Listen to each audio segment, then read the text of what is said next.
1 Timóteo 5. Não repreenda um homem mais velho, pelo contrário, exorte-o como você faria com seu pai. Trate os mais jovens como irmãos, as mulheres mais velhas como mães e as mais jovens como irmãs, com toda a pureza. Honre as viúvas que não têm ninguém para cuidar delas. Mas, se alguma viúva tem filhos ou netos, que estes aprendam primeiro a exercer piedade para com a própria casa e a recompensar os seus pais, pois isto é aceitável diante de Deus. Aquela que é viúva de fato e não tem ninguém para cuidar dela, espera em Deus e persevera em súplicas e orações noite e dia.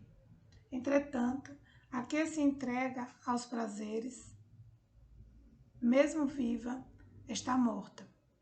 Ordene estas coisas para que sejam irrepreensíveis.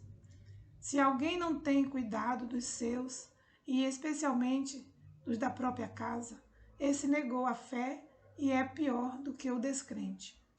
Somente poderá ser incluída na lista de viúvas aquela que tiver mais de 60 anos, que tiver sido esposa de um só marido, e que seja recomendada pelo testemunho de boas obras. Se criou filhos, se exercitou hospitalidade, se lavou os pés dos santos, se socorreu os atribulados, se viveu na prática zelosa de todo tipo de boa obra. Mas não inclua na lista viúvas mais novas, porque quando seus desejos fazem com que se afastem de Cristo, querem casar, tornando-se condenáveis por anular o seu primeiro compromisso. Além do mais, elas aprendem também a viver ociosas, andando de casa em casa, e não somente ficam ociosas, mas ainda se tornam fofoqueiras, intrometidas, falando o que não devem. Por isso, quero que as viúvas mais novas casem, criem filhos, sejam boas donas de casa e não deem ao adversário motivo algum para falar mal de nós.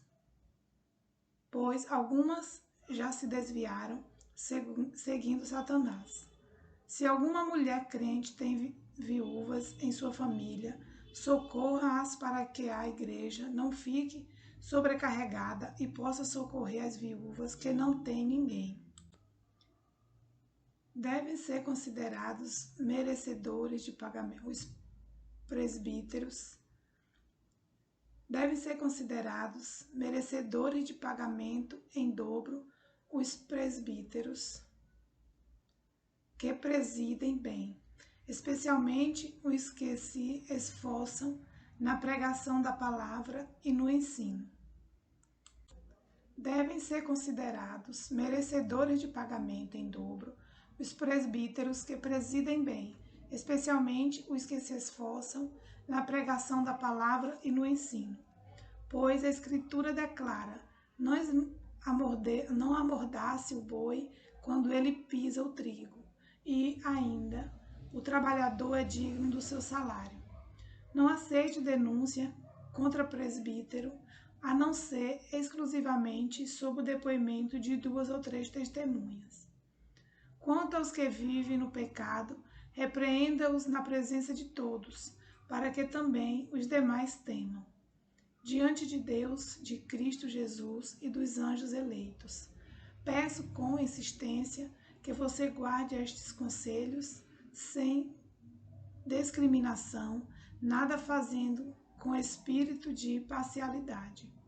Não tenha pressa para impor as mãos sobre alguém. Não seja cúmplice dos pecados dos outros. Conserve-se puro. Não beba somente água, beba também um pouco de vinho, por causa do seu estômago e das suas frequentes enfermidades. Os pecados de alguns são notórios, mesmo antes do juízo, mas os de outros só se manifestam mais tarde. Do mesmo modo, também as